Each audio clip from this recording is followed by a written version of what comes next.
then. Are you saying Yeah, that? that's what. Yeah. That's not the last. No, no, we did loads of stuff after that. NDTV was like 2011.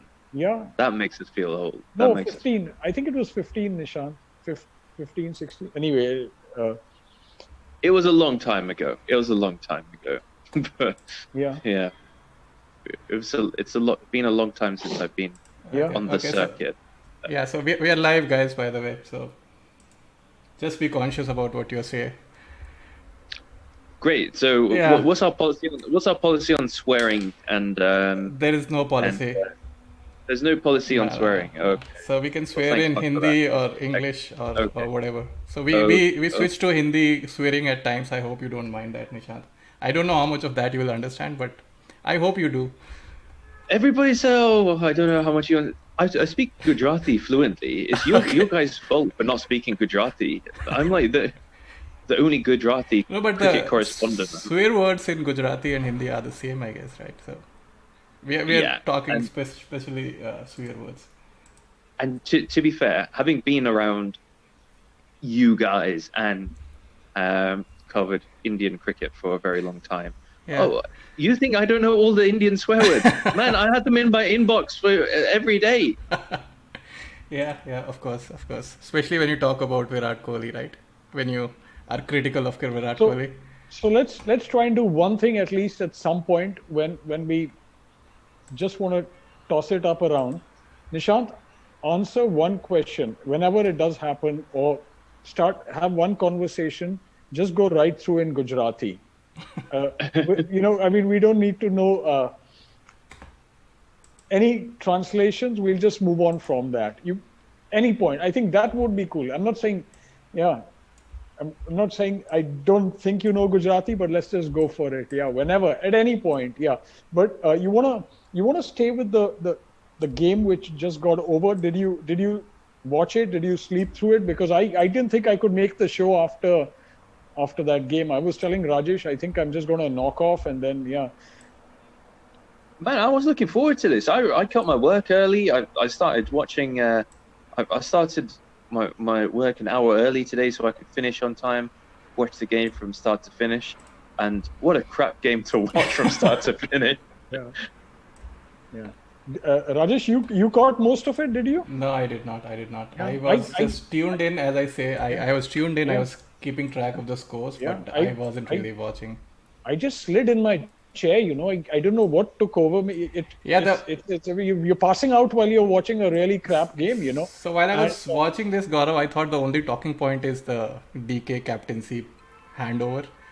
So I would you, just like you guys to tell me what you think about it, and then I'll tell my thoughts. Nishant, can we go with you? It's a really surprising thing, and I think Dinesh Karthik has always been. I've always really liked him because I always thought he's like the underdog sort of player, and I've Yeah, always really backed him. And so I think that if he's made this call, then it must have really been affecting him. But I do think it's very strange to do it halfway through a season where you're doing okay-ish. I mean, but there are basically some problems in the KKR team. I think it's a bit weird just on the eve of the a big game to just say, okay, you know what, I don't really fancy it. I'm going to give it to Owen Morgan.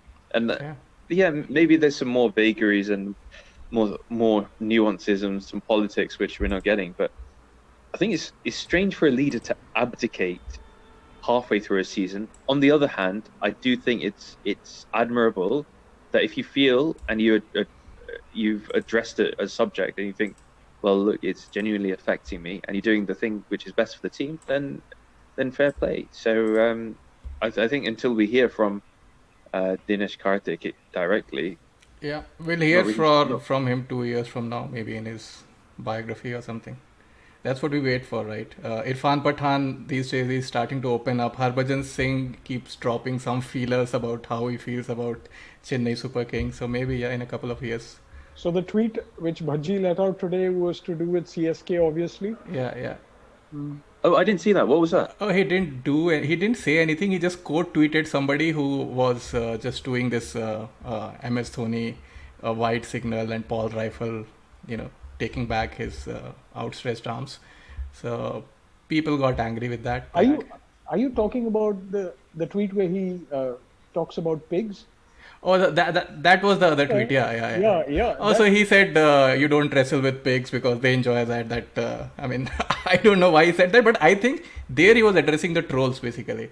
That I don't want to engage with trolls, but he got trolled originally for being critical of that MS Dhoni white call, which was terrible, by the way. Yeah, so let me come in on DK, DK. yeah. I'm equally fond of DK. I look forward to his post-match interviews. I've always felt that this guy had just so much to offer, especially as a T20 finishing bat. And I think somewhere with KKR, he's allowed himself to be pulled in various directions. I don't think at any point DK has had complete control of this team. Yeah. It is about a guy who's a pretty steady guy, a good guy, maybe too good a guy. Now, I don't know how ruthless you need to be as a captain, but I do think that you have to be obviously smart enough to make some tough choices. He almost seems nice enough not to make them. And if he does, maybe they backfire like they did with, I think, the whole Andre Russell episode with him previously. Yeah. So already he has, previously found himself in a fairly a weird place about his leadership. Now, till the time he was doing really well in 2018, scoring all those runs, it was great. They kept winning matches. The moment your form is hit, I don't think there are too many players in Indian cricket, apart from maybe Dhoni or Kohli or Tendulkar, who are not questioned. KKR is someone who questioned Gambhir and Ganguly. So I would say in the scheme of things, DK was almost an inconvenient choice for them that they stumbled upon. It worked for them. It seems to be a fairly mindless yet ruthless machinery that works somewhere with the ownership. You can tell where teams have a spillover of ownership in the way things are happening. I think there's been a lot of talk of that. He may have gone even before this, but it's something that when you have that on your head for each game, I think it's as if you're performing for your sport, and in his place you're performing for your sport and your captaincy. It's very odd. So DK has lived with that. His dismissals were pretty sordid. It's like you see it and you say, "Ab to yaar tujhe jaana hai." It's, I guess, the reaction that you have. And DK was living with that. He is a very fidgety, very nervous guy. So we're talking about the vibes he gives. On top of that, he bats in positions that are counterproductive to himself. He's a bloody finisher, man. What are you coming at 4-5? Dhoni is doing that coming up. You stay down. But as a captain, he couldn't do that, right? He was trying to rediscover newer roles as a T20 batsman, which I think backfired on him. Yeah, Gaurav, you're talking about DK as a finisher, but I remember you telling me, and this was in one of our private conversations, so don't mind me revealing that, but Gaurav secretly told me that you hoped in that World Cup semi-final DK opened and won the game for India. Oh, remember yeah, that? I did. I did.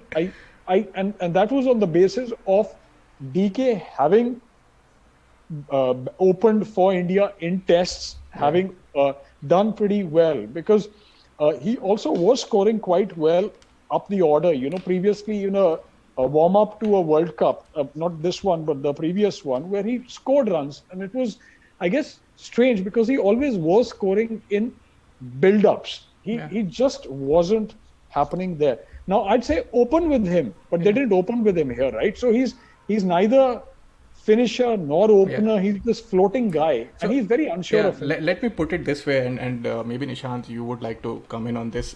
How do you rate the value of a IPL captain? Do you think he's that important to a team's fortune? I mean, that is the first question we need to ask. I reckon the captain comes in clutch in the clutch moments. And just to loop back on what Gaurav was saying about DK, I mean, I think you're referring to when he scored. I want to say, and people can maybe pick me up, I want to say he scored 95 as a test opener in England, like when he was really, really young.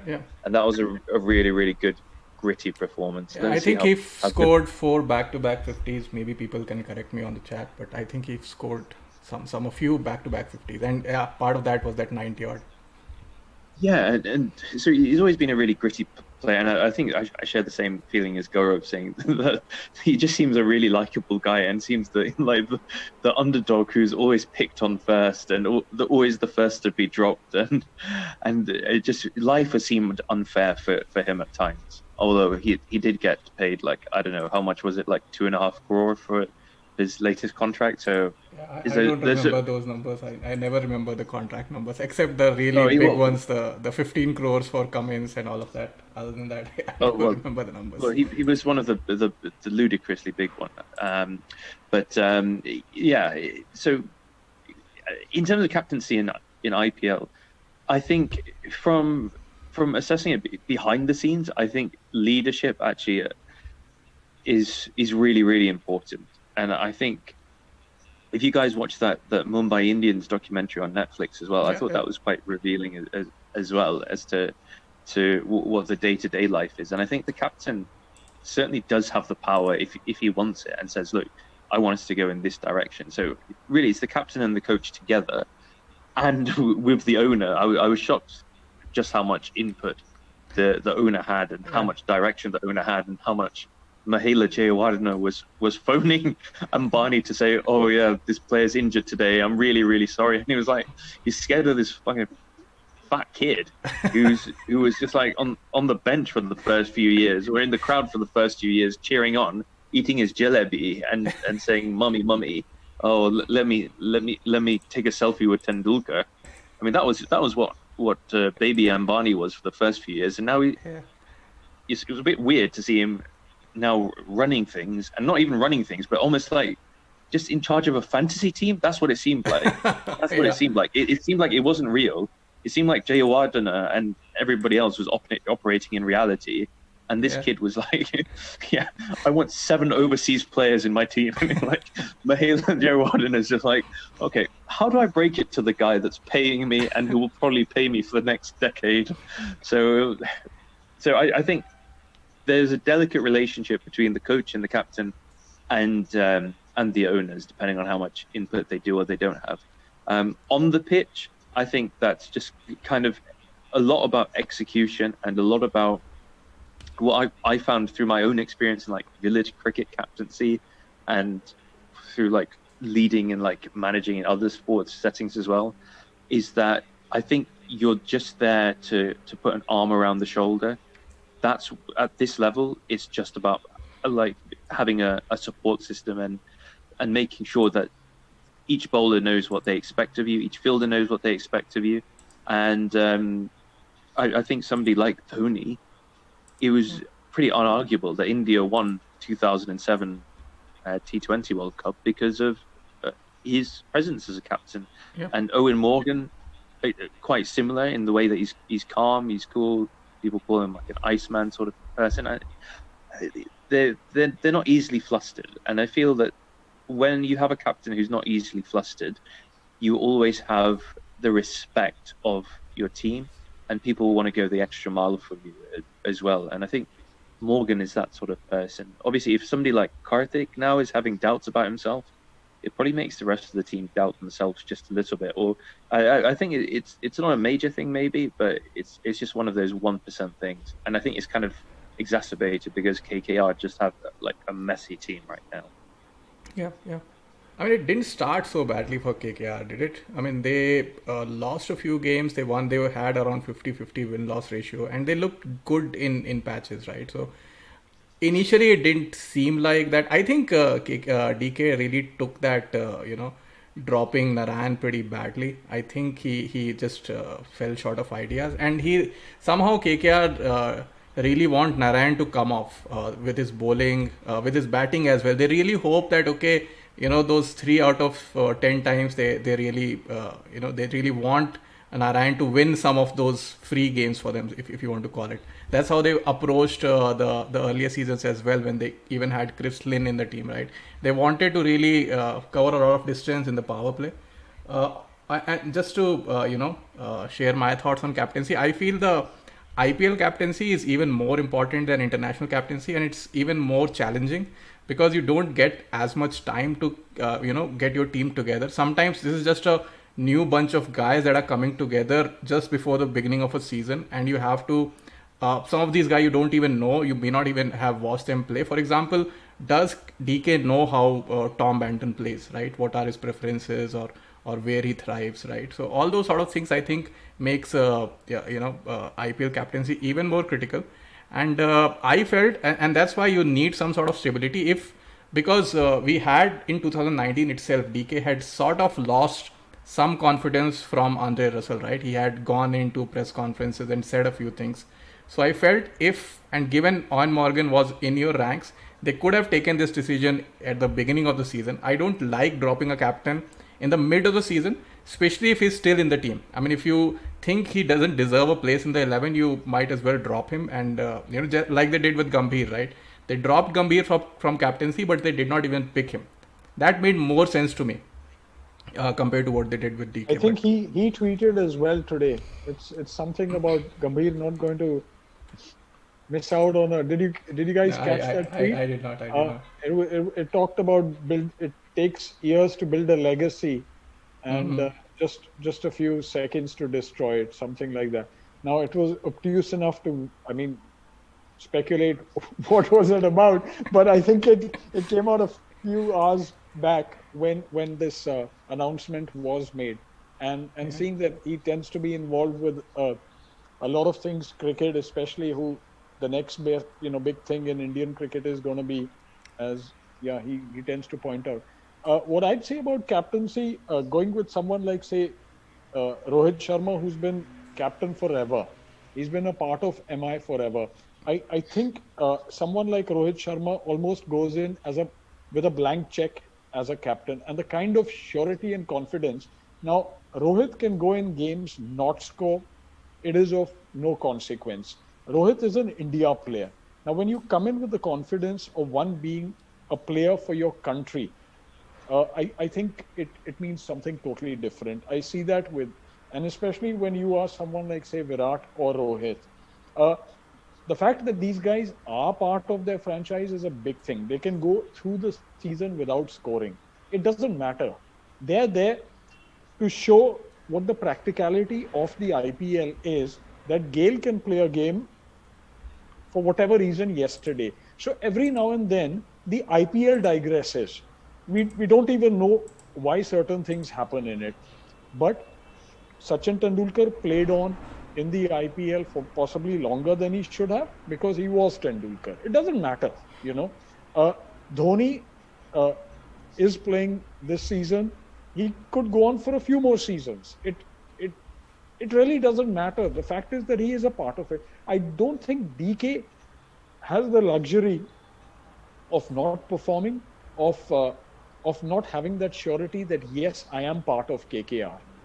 I think his place in the team is questioned. His captaincy is questioned a lot more.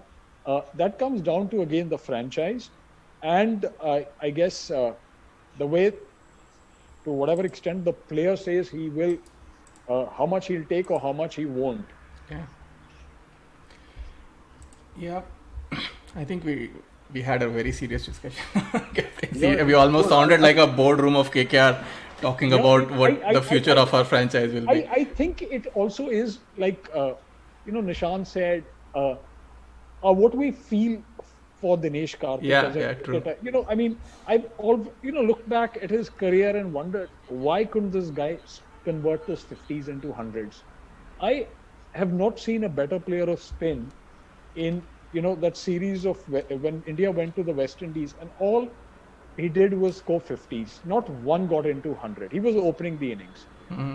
This is around the time when you could tell that Tendulkar's powers were on the wane. When and DK was possibly the best player in India who was playing for India at that point. Now these are things which were there, and he's missed the boat here. I mean, he caught it very briefly, I guess, in T20. I mean, he's a guy who could have been an all-format player for India. He wasn't. And, I mean, goddamn that reverse sweep, and that, it could be down to it, because there is one part of him, like I guess we figure out if we followed cricketers long enough, that Sanki Panti, there is that bit in the mind which maybe even the player has no control of it, that he has to play that shot, which is almost like, uh, I will give in to that temptation because the thrill of doing that is, regardless of what the consequences, and even if the risk is very high, it's that thrill of, playing maybe a mindless, idiotic shot. The percentages are against you. He doesn't use his feet, man. I'm amazed. A guy like him would come down the wicket. So he's changed his game. I mean, he's not the same player anymore because, okay, he's figured some things work as a finisher, but he's not a finisher. He can't set up a game. So all these things are, I think, destroying his captaincy. You score runs, they won't give a shit, man. You captain till kingdom come here. Maybe in the end, he just decided he wanted like a hard reset, and he was struggling so badly that, and in a downward spiral, where he thought the only thing to help him would be to kind of cut himself loose of this burden.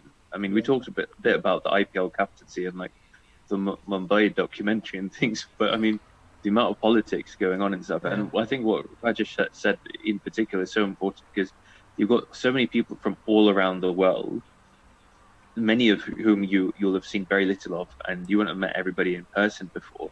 It's very difficult to manage that group of 25 or so, especially while you're trying to manage your own self. It's quite a mental burden unless you're right at the top of your game. And you have to be a diplomat as well. I mean, there's language issues. There's so many. You have to be such a great communicator in at least one language. So that's why somebody like Owen Morgan, where I know not everybody in KKR will speak English as their first language, or some won't be able to have a conversation with him in English. I do wonder how they actually cope with it. Do they just like go, yeah, you just bowl, do your thing, or do they just not talk at all to them, or do they talk by a translator? So it's like all these nuances because it's quite difficult. Yeah, but probably if one international captain can cope with that, pressure of handling a team coming, having multiple people speaking multiple language or ethnicities, I think Morgan, like, because he comes across as just such a nice guy actually, and I remember what he said during, the World Cup campaign, right? I think he said, Rashid told me that in a press conference, right? Allah is with us. So he tries to bring forward all those differences, and England, at least in terms of ethnicities, it's a very different group of people coming together, right? That ODI side, half of them are South Africans, of course. Yeah, and he himself is Irish. What do you guys make of Warner's captaincy in Hyderabad? Because when I think of captaincy and I think of what that guy has done with SRH. Even if the captaincy may not be anything, it's just that he seems to be physically, there's, the physicality of David Warner on the field itself looks as if everyone in that team must say, listen, man, this guy is actually doing labor for us out there. He's like, जो physicality है उस बंदे में, I am amazed, and I don't even ever look at SRH's points table. For me, it means nothing because I just feel what a team, and it's not a team that I've followed. And it obviously goes back to what Moody would have inculcated in that team, the way he's worked with Warner over time, and it's great when you have that because they don't seem as if they're thrown by results that aren't working for them, their injuries. Every team will go through some really bad runs here, but KKR seems to take them so personally. I mean, you're talking about a team which has won the IPL a few times, and they behave as if they're Punjab or Delhi, that they're being denied something and they want to have it. It just seems a team which is uncomfortable almost with way too many things, Yeah. So let me move this conversation away from captaincy actually. Otherwise, okay, I'm going to get myself a refill. Yeah. Please do that. So One point I heard, I heard Ajay Jadeja speaking on Crickbuzz today, and he was talking about the decision of not sending AB de Villiers at number 4, right, in yesterday's game, right? And he said, I want to meet that data analyst or whoever was in that RCB squad who, created those matchups. And apparently there is a theory going around that AB doesn't play googlies very well, right? And they had a couple of left-handers, so they sent Washington Sundar, a left-hander, and Shivam Dubey, a left-hander, before AB de Villiers at the same ground where he had scored 73 of 33 balls. And apparently the reason, and Kohli spoke about it in the press conference as well, that we wanted a left-hander to be there. So, how much of that, and I'm bringing this up because I want to pick your mind, Nishant, on how much a captain should rely on these matchups and how much, because you see Dhoni is he goes by his guts, right? I hear Kohli wasn't such a, so big on these matchups and data analytics. Probably under this new regime, he's doing a bit of it. I have heard from people that Rohit actually listens a lot to the data folks. He sits down with them. Shane Bond and Mahela, they create these matchups for him.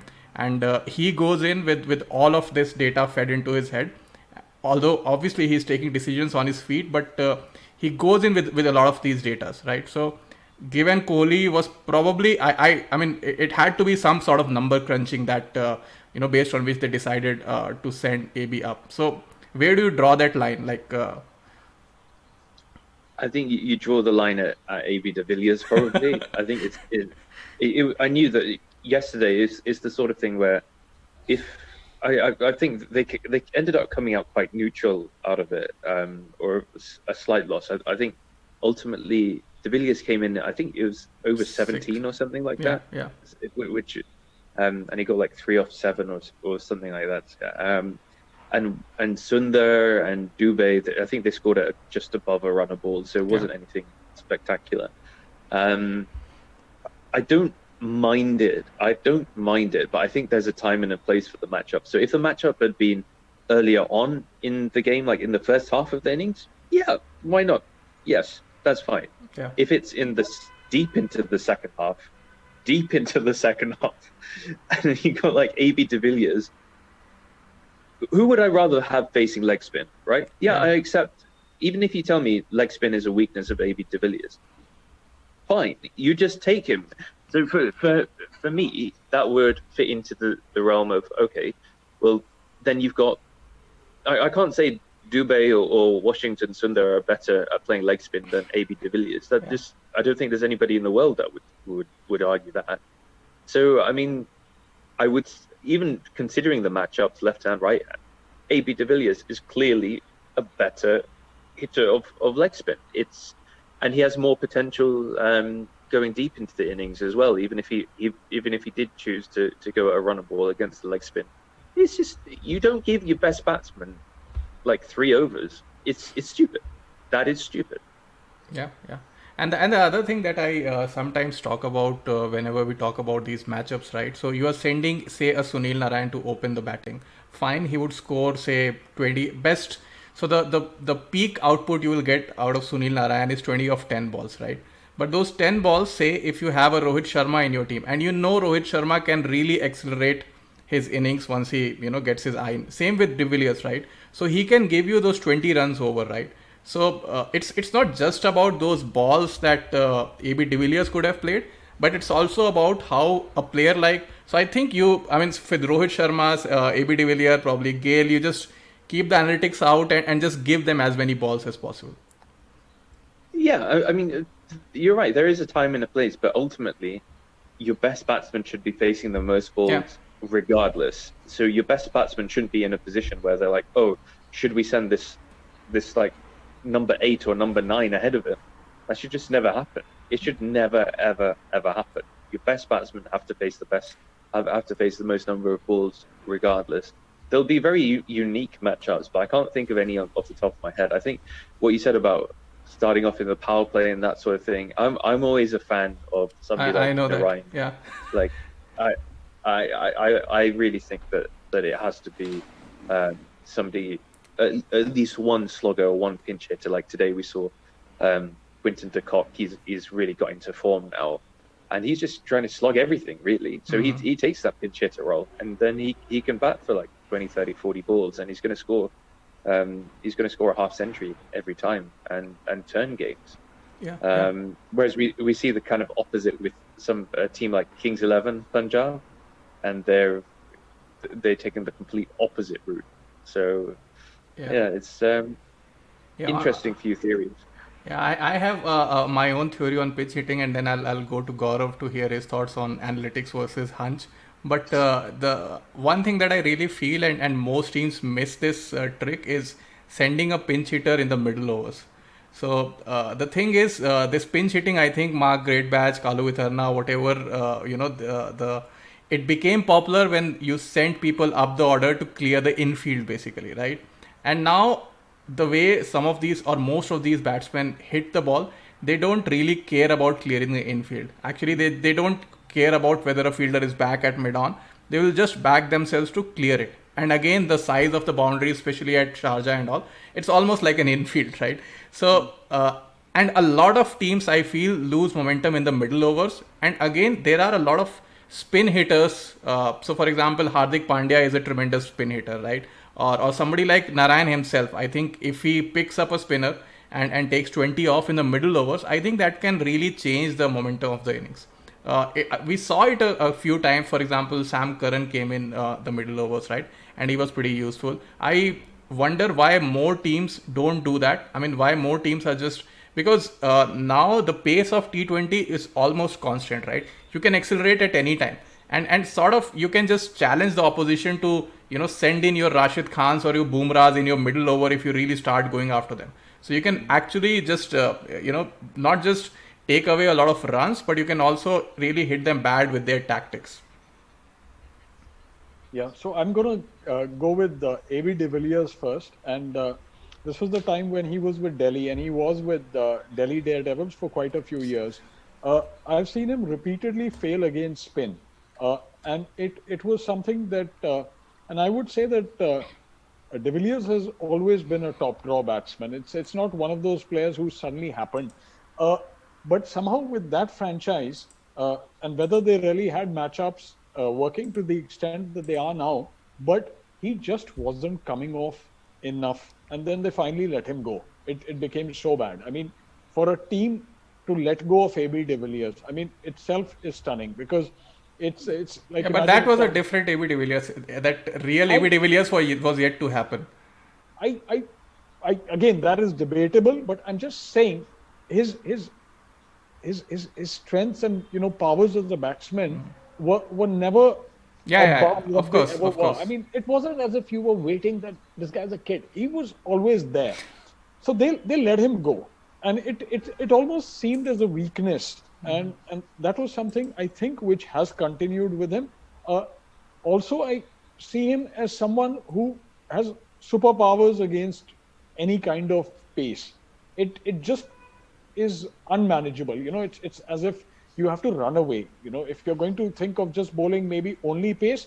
So it would be a lot shrewder for teams to say, we have two spinners, and if not three, but those two spinners, if we have them, we are going to keep some overs against AB. And that would mean that, okay, Virat Kohli might take us on, but let us take that risk at whatever point. If you do not have spin, then it's going to really hurt you. So that is, I guess, going against him. But again, for RCB to pull back so much is ridiculous. What they did, and to me, it seemed as if they were having fun. It almost seemed like a joke by the end of it, that we are so cushy. See, because RCB is almost in an unfamiliar place of strength. I don't think they're so comfortable looking so good. And Kohli said, listen, what can we do? We can get better by maybe giving everyone a chance, which is what I guess Mumbai Indians can do or has the luxury to do. I saw a lot of that happening more than the matchup thing. I think he might have said that, but he wanted to try everyone out is the way I looked at it. I was quite comfortable with the fact. Yeah, I would have taken that explanation if he had said, okay, our lower middle order is not getting enough exposure, so we are sending some of them up the order. I totally like that. I do feel, AB de Villiers has just played one hell of an innings. And okay, you've just won a match. Come on, you guys, what do you want to do? I don't know if players like Kohli or de Villiers or Rohit can come in match after match and suddenly say, we are playing for South Africa, or we are playing for India, and we're going to win the World Cup in an IPL game. Yeah. Whatever they do say, it is a league game. And you're talking about guys who've done it all. And I think it's great to give them a break. I'd say, if I was AB de Villiers, I'd say, yeah, man, I want to take the day off today. You guys go and do something. If I was Kohli, I'd do that. With Kohli, I sensed that a long time back that the guy said, I'm wary. All Kohli talked for 2 years in a lot of his interviews were about his fitness. I don't know how long I'm going to be playing. I mean, he sounds like Tendulkar, man. Even Tendulkar didn't sound like that when he was 40. Yeah. So he has this persona. He's obviously very worried about his fitness and how long it will go, or how long he'll keep that going. So I think it's great, man. Let the A stars play at any point where, at any position that they can. It's totally on. And because it's the league, maybe not in a World Cup game. No. Yeah, Nishant wanted to say something, I think. I mean, if that's the final, that's never ever happening, is it? Yeah, of course. And if it is, then the whole backroom is getting sacked straight afterwards. Yeah, it isn't. No way it is. Yeah, although also, Dhoni played at number 7 in a crunch game, so I don't know, under Virat's captaincy. What AB did? No, I'm just saying it happened. I mean, so India really, fucked up its batting order in a crunch game 2019 semi-final under the same captain. So I don't know. It can happen in a crunch game as well. I'll just say I'll just pop next door because I heard my baby crying. So yeah, you guys. Yeah. No worries. And, there she goes. Oh wow. She's supposed to be asleep, and there she is acting like a zebra. Go on, you baby zebra. What's her name? Hi. Her name is Radhika. Oh wow, Radhika. So Radhika means seeker of justice. Oh god. And hater of Virat. So one thing I beat Virat at, I had a baby faster than you, Virat, didn't I? So Gaurav, it seems, is supporting Virat this year. He really has brought out his Dilli wala. He's supporting RCB. Are you supporting any team, Nishant, other than Gujarat Lions? I never supported a team in the IPL. I don't think. I think I always just thought, well, because it's a franchise-based thing, right? So unless you actually have that sort of affiliation, I mean, I don't even count Gujarat Lions as an actual team. Does anybody count? I mean, did Gujarat Lions ever even exist? Did that even happen? I'm not sure that it ever actually existed. It's just a bit of a figment of imagination, to be honest. Yeah. So, yeah, I've never supported teams, but I've always supported players. I've always wanted players to do well, and so is she. She needs a. Let me just put her away for a second. Yes, yeah. No worries, man. Take your time.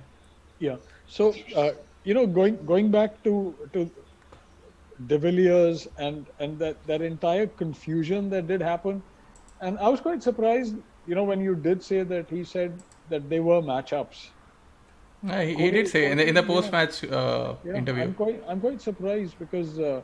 I didn't expect him to say that, and that's why I tweeted out that I would have accepted any other explanation but this. You don't play matchups with AB de Villiers in your team.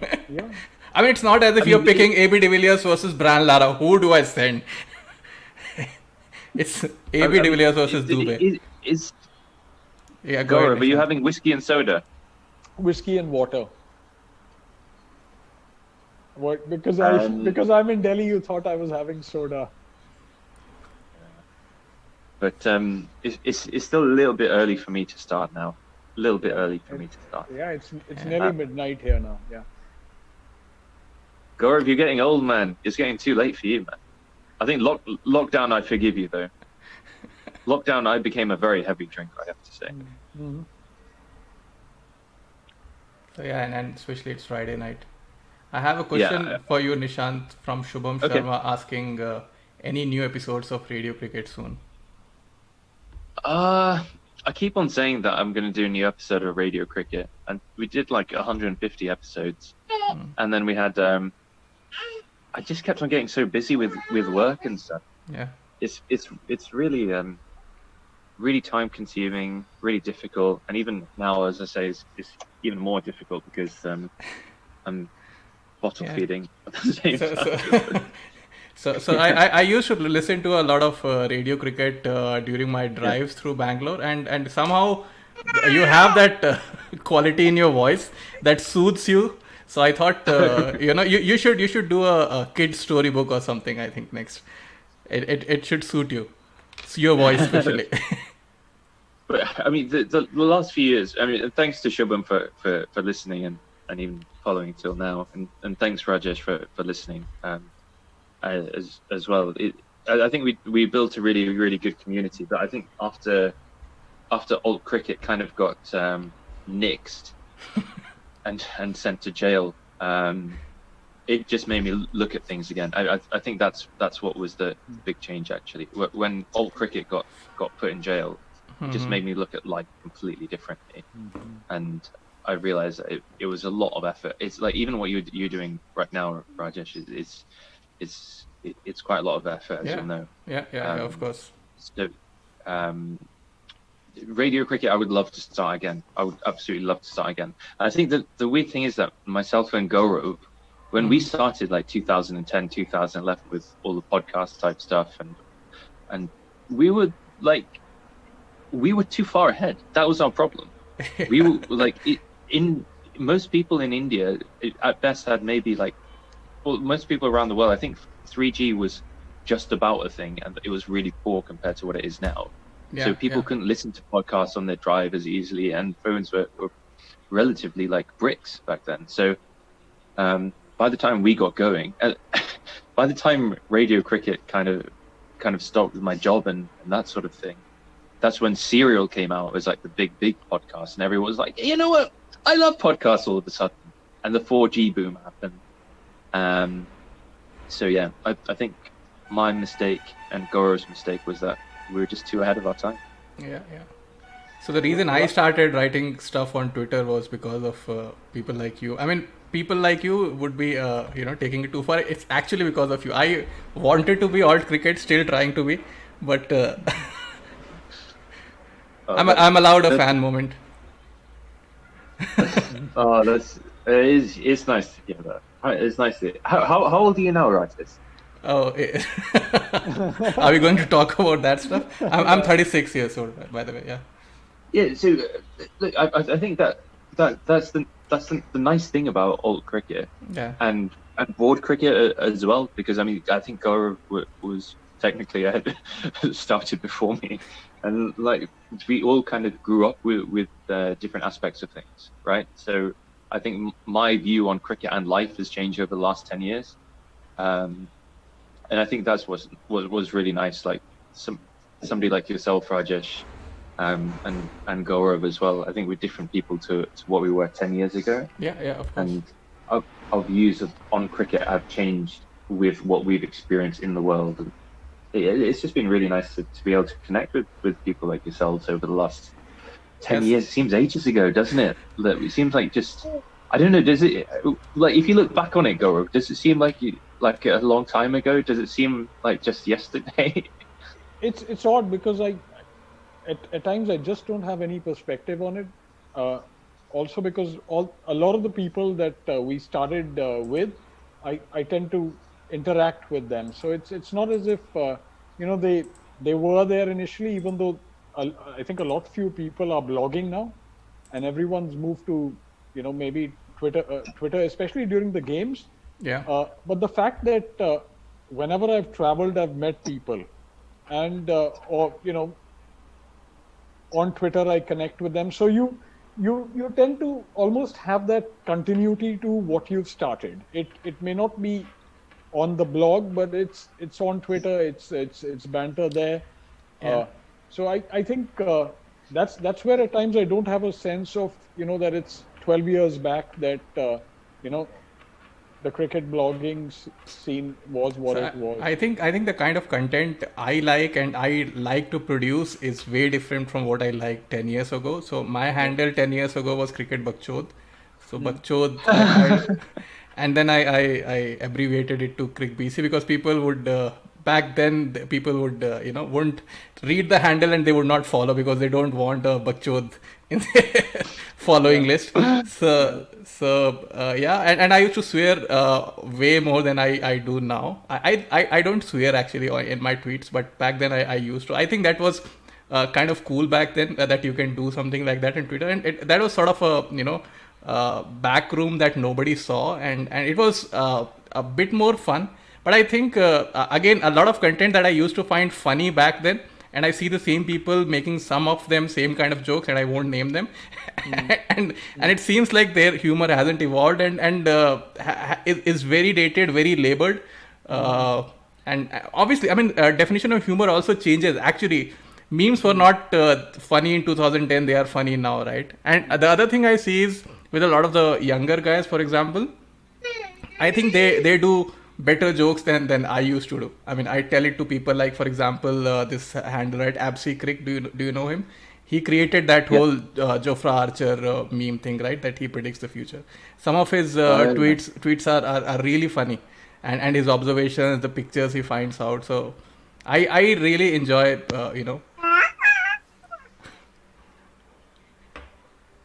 Wow. Yeah, it has. I think, like you say, we've moved through our 20s and our and our 30s, and Gaurav into his 70s now, and it's been really interesting because I think India culturally as well. I mean, we're talking about because mainly our audience was from India. I think my own audience for podcasts at least 50 or 60%, and I think probably my Twitter followers as well. India has gone through such a cultural and transformational change in the last 10 years alone. And I think a lot of that has just been down to communications and access to the internet. And it's been through having more kind of cultural exchange as well. So that's what I viewed it as. So like 2010, when we started on Twitter, live commentary, it was amazing. So like I could tweet along to an IPL game as like a lonely student in Czech Republic where I was. I could be connecting with you in Bangalore, Gaurav in Delhi, a friend in Pakistan, if it wasn't banned there already, and then in America and Australia, and back home with my friends in England as well. So I mean, it was an amazing connection that we could build with different people. It always felt to me like I was in my living room, being able to share an experience with friends all over the world. So it was incredible until too many people found out about Twitter. Yeah, that's what happens. Until 2014, people find way to spoil everything. Twitter was so fun until about 2014, and then it just became such a shit show. Yeah. I mean, and now you have to curate your Twitter feed actually. So I have to really work hard to avoid a lot of the political stuff. I mean, I'm okay with the political observation occasional, but when you are really like shouting at the top of your voice in a tweet, then that's something that puts me off. I have another comment about Nishant's featuring on Desi Outsider podcast and describing his autobiography as Tears of Nishant Joshi. Do you remember that? Apparently, some listener does. Well, I have. Somebody has done a deep dive into my background because that was like a podcast of my Desi Outsider podcast. Yeah, so that was a podcast which my now wife used to do. She now has another one which is called Meenal's World. So yeah, that was like a kind of tell-all autobiography. So that was fun. But I don't know who is. There must be a very narrow crossover. Yeah. Excuse me. We're trying to have a conversation here.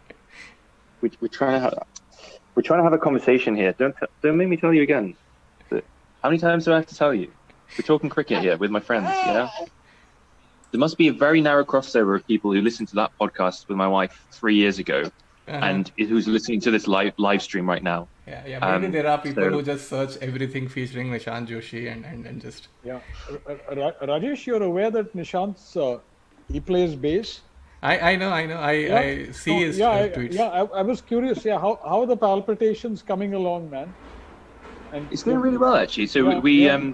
And before So that, we so really- how do you divide your time basically? How do you decide that now is the time to do alt cricket, or do you just switch from, one khujli to other khujli, if you know what khujli means? I lost your voice, Nishant. Gaurav, can you hear him? No, I can't. Nishant, are you got there? me? Yeah, Yeah. now. You got me? Yeah, now. Yeah. I think multitasking is kind of a myth because, and I learned that a long time ago, because you can't do more than one thing at a time. You only have two. You only have. You only have 2 arms, 2 legs, right? There's only so much you can do. So actually, understanding your limits is the first thing, and then actually understanding that well, there are 24 hours in a day. Depending on your mindset, it can be either a hell of a lot of time or not enough time, and you want to find that sweet spot where it's just enough time to get enough. So when you wake up or when you go to sleep, you still kind of wish, I wish I could have done just like a little bit more, written an extra piece, right? Yeah. So I mean, I'm lucky. I have a very balanced life in terms of work and that sort of stuff. I have a very supportive wife right now as well. I say right now, but she needs a feed. I don't know what we're doing. Yeah, really, really supportive. Number one wife. Say hello to everybody, Mila. Hi everyone. Hey, we Yeah, know. hi. So we talk. a nice, delicious Indian Thai curry. So that's our dinner, Thai curry, Friday night. I talk about multitasking. It's just a myth, and to understand your limits first of all, and then just work as hard as you can, do as much fun as you have, you can. And it was one question which everybody used to ask me, saying, "How do you fit everything in?" I think ultimately, if you have a passion, then you'll find a way. So you just got to find the things that you really, really enjoy and focus your time towards them. And obviously having a baby now has added another spanner into the works, but we're managing okay, thankfully. And just like now, I understood that I have to watch the game to be able to comment on it. So I mean, I put the baby in the rocker. She was watching the IPL with me. She likes the shiny colors. IPLs for babies. That's what I learned. So one thing I always used to imagine, because when I saw you on Star Sports, right, and you were on the same commentary panel as Ravi Shastri, I always wanted to ask you, how was it like being with Shastri after taking, Yeah. So first so of that all, was the I time- used to be delighted to see you on Twitter. ऐसा लगता था कि मेरे परिवार का बंदा है, like somebody from my family, because you were from Twitter. So this is my guy. Oh, that's really cool. I mean, yeah, it was. So Ravi Shastri, when I was, it was 2014. Well, that seems like a really long time ago. Where I was doing my Star Sports show, and that was in England. And so I was going across all of the grounds when India were touring here.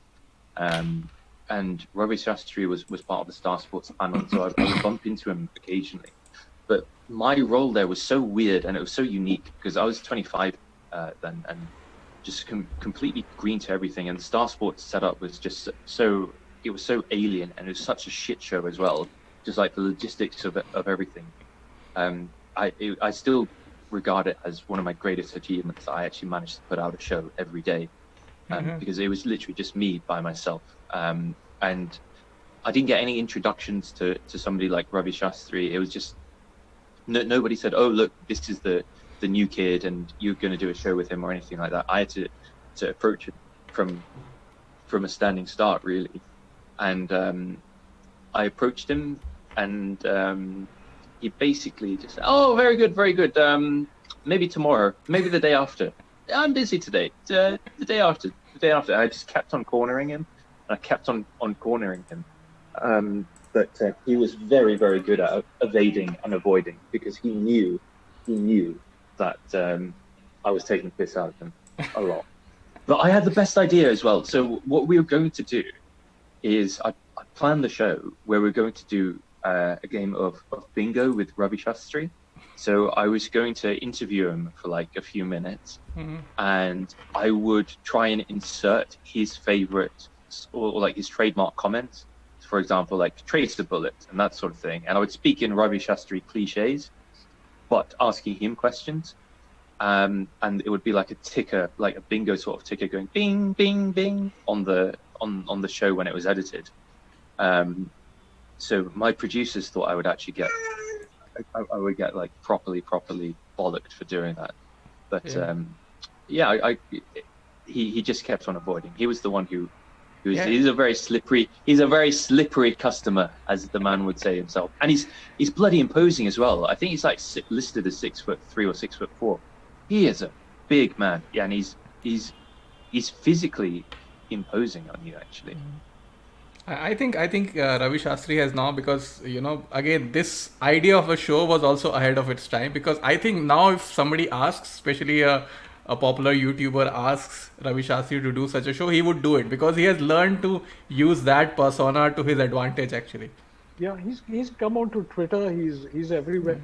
So one of the first pieces that I think I read of Nishant's was satire, and it had Shastri in it. And I think through the years, whenever we did interact on Twitter, I knew anything Shastri and Nishant was like, he'd just come out. It was it had that reaction, and it was amazing, because I think it was something we all enjoyed through the years. But this guy, it was something very deep. I think you had for Shastri. It was beyond, and I mean, we all laugh about Shastri, but with Nishant, I think the fact that it was something which you might have to go into therapy to address what exactly Shastri and you were about, because he always, if I tweeted about Shastri, Nishant would be there and you could have a little, chat. But yeah, and I think a really cool thing that the name of the show, just what the doctor ordered. So at least you got that going, and it was. I mean, that's what I really liked, because it came from there, the branding of a show. So screw whether you got bingo or this or that. I mean, you really were pushing it in 2014. Good, you thought about it, and to expect. And I've seen Shastri myself, and man, he's imposing. So I'm glad you didn't get to pitch him. He would have shocked you. So I've heard one story of Shastri. This is when India was touring Pakistan, and this I heard from a school teacher of mine. And was India touring Pakistan, or Pakistan was here? They were at the hotel, and this was around the swimming pool. And what I'd heard was that Shastri, put down quite a few, and he went up to Abdul Qadir, and I think he was getting a little, there was a little bit of too much interaction, and shocks happened, Oh, is it? Yeah. And this I heard from a school teacher. Mm-hmm. Yeah. So there is a bit of Yeah. There are a lot of urban legends about Ravi Shastri actually. Yeah. Yes, I know people who knew Ravi Shastri from his early days, and I've heard stories that I wouldn't tell here because they are not verified. It's just when you sit down with friends, and I think he has a Karnataka connection somewhere. Some relatives or some part of his family comes from Karnataka, so I'm familiar to some of those people. Anyhow, I want to get back to IPL. It was such a shitty game today, but we need to talk a bit more of IPL. Nishant, I just had one more question for you. Do you plan to revive alt cricket? Because I've asked this several times to you. I think it's been 3 years, or maybe 4 years since it got banned. In that time, you've seen like obviously racist accounts kind of persist throughout Twitter. And like alt-right accounts and like Nazi accounts, like Donald Trump, for example. And then you look, well, I got into trouble for making a joke about Kohli. So like maybe it is time to revisit that. For what it's worth, at the time, I thought like Twitter support were kind of just not really useful. And I made a very gentle appeal. Actually, one of the current IPL commentators was good enough to put me in touch with, I think it was the head of Twitter India, but they didn't really seem interested at the time in helping me out. And then I realized it was just really nice, just going from waking up to death threats to kind of not doing that. And it was just like a load off my chest. So maybe is the answer. Maybe. Maybe. Okay. So I'll just because we are midway through IPL and there was nothing to talk about in today's game. What do you think about how the rest of IPL will pan out, Gaurav? Maybe we'll start with you and then just tell me the rest of the story. I'm still because that's what you do, right? No, that's what. I'm still. No, Gaurav will make a story of the entire game or the entire tournament, right? But because I'm gonna have to do the switch, because I think somewhere we've moved away from the IPL to talking about. Yeah, you can stick to alt cricket and. Yeah, no, it's interesting because when the site and his social media pages took the hit, it all went down, and that was, I guess, years of work which he'd put in, and I know you were in the Czech Republic at that point. You were not a doctor, or were you a doctor then? You weren't, right? No, I was a medical student. Yeah. You were studying, right? So it was something I do recall, because he had put in so much into it, right? I mean, we all were on, I guess, spending a lot more time on Twitter, enjoying it. It seemed to be pretty much all cricket at that time. Yeah. Of It course. wasn't, the kind of energy that we had on Twitter was, I guess, it was lighter, and it was predominantly cricket, and it was a different space, and it seemed weird, because I think they fell down your Facebook page, your Twitter page, and I thought the Facebook page is still around, that alternative cricket almanac. No. I think you've rebranded it, right? But it's not the same page, because I had one which was going strong at about 20,000 followers on Facebook, and then I started up another one. Yeah. So you lost the Twitter page, which had a hell of a lot of following. It's about stuff which you'd put in, I mean, you'd put in years and games and matches and deliveries, and it's a part of you that suddenly, I mean, it goes, it's fine, but which is cool enough that yes, you've got back, and you've got back with cricket, and we're having this conversation, which is when we've got closure. We've got closure on this show. Whether he's got closure or not is another thing, but at least I've got some closure for Nishant with myself, that man, because it was something which seemed like, what the hell is happening? I mean, I know how I would feel if a lot of my stuff is knocked down, because it's something that of course you build that up. Yeah, and it's not about, it never was for me, strangely enough, about monetizing it. I think the first thing was not, and I don't think it was for him either. I mean, it was like the thrill of doing a show. Can you make money with this, Gaurav? You never told me. No, I don't try. I mean, I'm just kidding. Yeah. No, but really, see, the entire thrill of it is, I guess, it is so selfish that it is beyond money also. It's really weird. The fact that if you're watching games and just getting off, having a laugh, or taking the piss, it's very different, because see, for one, we're not part of any agenda. We're not part of any website, newspaper, syndicate, franchise. We're not journalists, for one. So we don't have to answer what we say about Virat or Dhoni or anyone. So in a way, it's hugely liberating, because I know what a lot of journalists, maybe over whiskeys, when they're sitting back, they talk what they would, but they wouldn't on social media, right? I mean, because they these people. When you know cricketers, it's very different. Now, for me, I don't know any cricketer, and I don't want to know them. I mean, I don't want to sit with them. It's great for me to just watch them play, and I think somewhere we all come from that place Yeah. Listen, man, we're not going to get to know any of these cricketers or understand what they're going through. Maybe we meet them on a flight if we do and we have a conversation.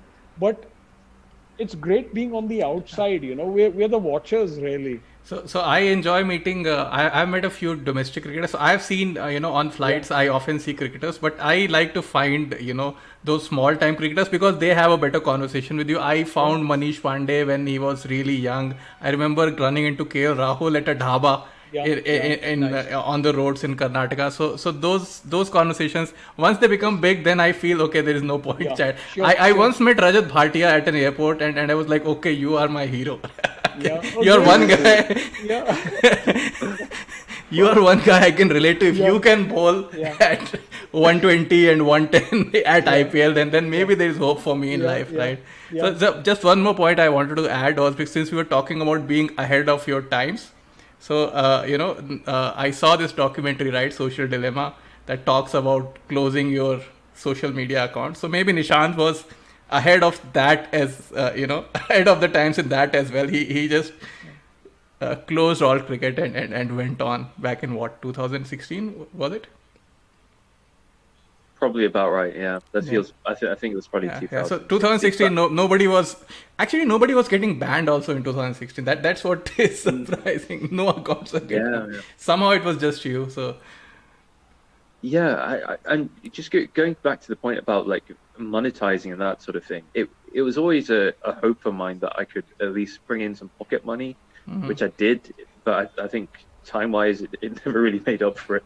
Probably earning about like 1 rupee an hour for the amount of time I put into it, and that's if you do get paid. So I mean, I have to say one of the biggest problems that I had was getting paid. Whenever I was writing articles, people were just terrible at paying. And like, for example, Western India closed, and they still owed me like a few £1,000, for example. So there are quite a few cases of those where wherever I'd agree to write articles or do some shows, it was very hit and miss whether I would get paid. And for Star Sports, for example, I had to fight. I don't know if you guys know, I think Gaurav probably knows, but I actually had to protest. I boycotted turning up to the first day of the 4th test out of 5, which is at Old Trafford.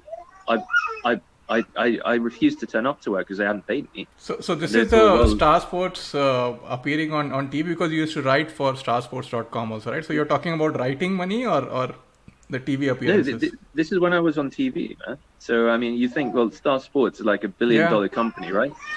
I mean, it's $1 billion company. Surely they can afford to pay as per our contract, right?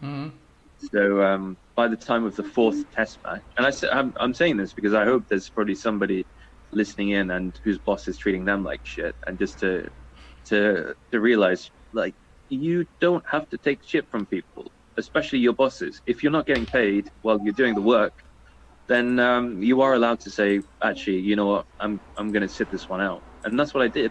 And because they had owed me, like, I think £3,000 by then. Yeah, they hadn't paid a single penny. They hadn't paid me a single penny at all. And it was getting to the 4th test, and I was like, yeah, you guys haven't followed your plan. And they just kept on saying, yeah, tomorrow. And I already dealt with like Slippery Shastri and these sorts of people. And I was like, this whole thing just seems too slippery. I'm going to not turn up. And so I didn't. I was in London. I didn't take the train up to Manchester. They thought I was bluffing. And lo and behold, throughout that day, they kept on saying, oh, we're going to get in so much trouble with our bosses, all of this kind of emotionally blackmailing me, saying, oh, but won't you do this one for us? I was like, no, I gave you've had like loads of time to do this. Within hours, they'd sent the bank transfer, which just shows that everything they did was out of pure laziness, and they were just trying to screw a kid over, really. That's what they're trying to do. They're just trying to screw kids over. So if anybody's out there and you're in a similar situation with any industry, don't work if you don't get paid. Don't work if you don't get paid. Yeah, I mean, so it's sort of writers. I mean, and although this wasn't about writing, but writing money. I've heard a lot of stories, and I've heard in podcasts also from writers. I remember Varun Grover, if you know, he's a famous movie writer and lyricist.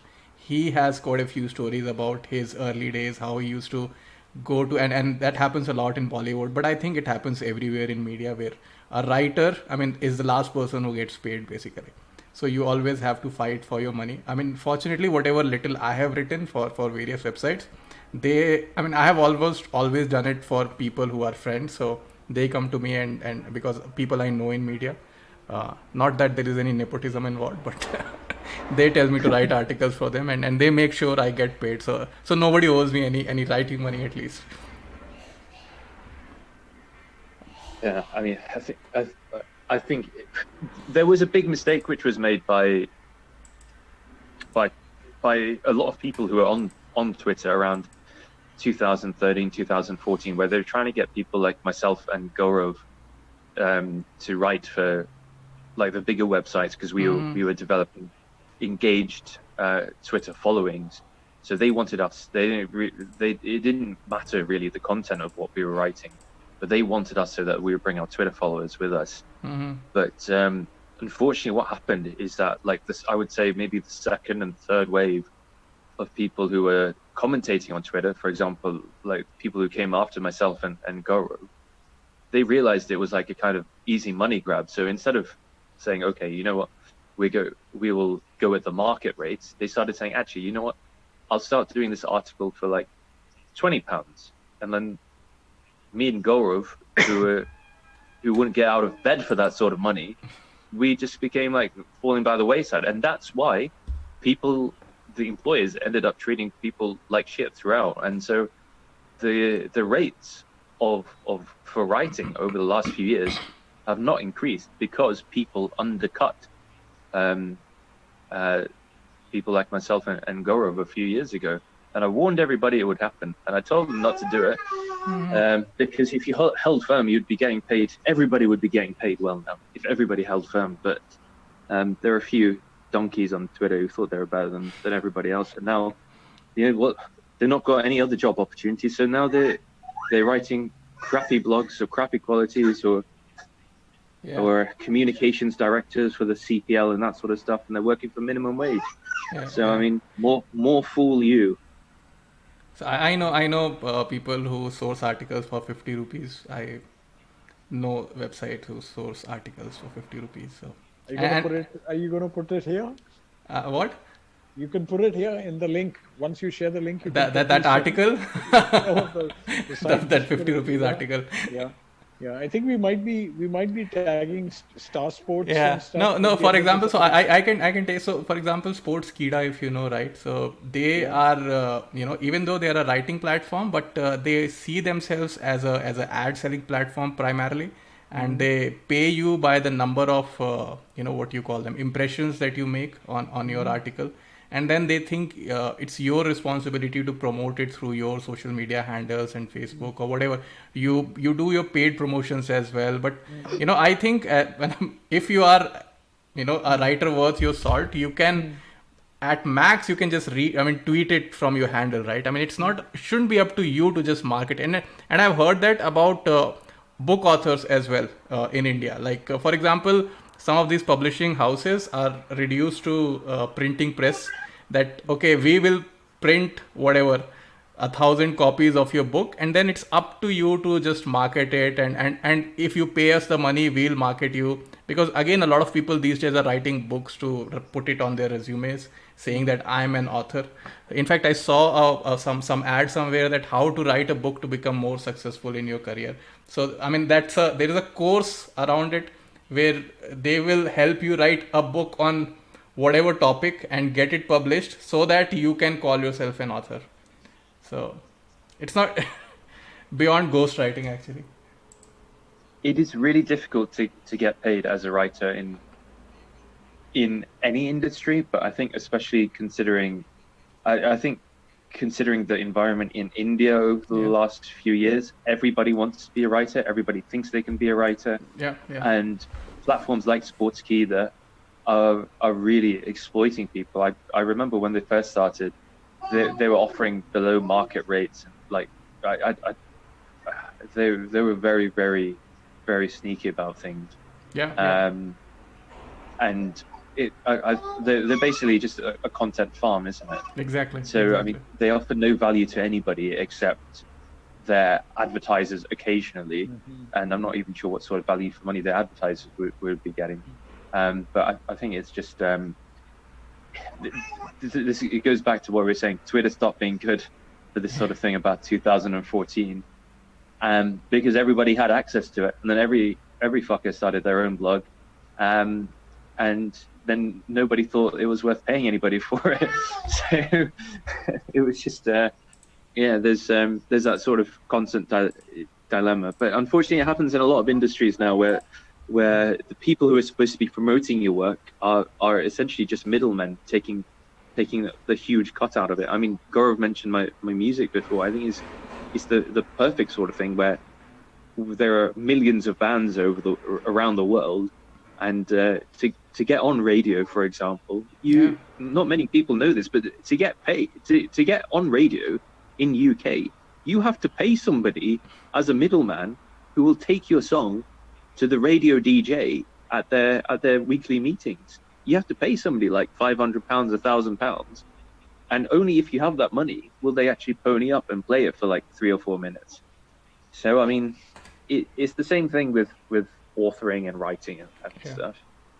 Yeah, and to some extent, I think, especially with whatever I've heard about Indian publications, I think many of them are not making money also these days. A lot of these Indian websites. Again, we are going into murky waters, but guys, I'm gonna wrap. I see you are snoozing. Yeah. I'm knocking off. So no, we can close this. Actually, we can do it. So, I mean, anyhow, we have crossed 1 hour 16 minutes, so we can close this.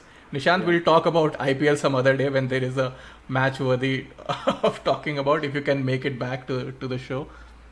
Love to have you back. I'd love to. It's really good to talk to you guys after a very long time, talking about cricket and other stuff as well. Yeah. So it's really good. So thanks very much for having me. Yeah, so we have the double header over the weekend, so maybe if you have time, and maybe Shashi can also join. You should like Shashi. He's a complete stats guy. So and he swears a lot in Hindi.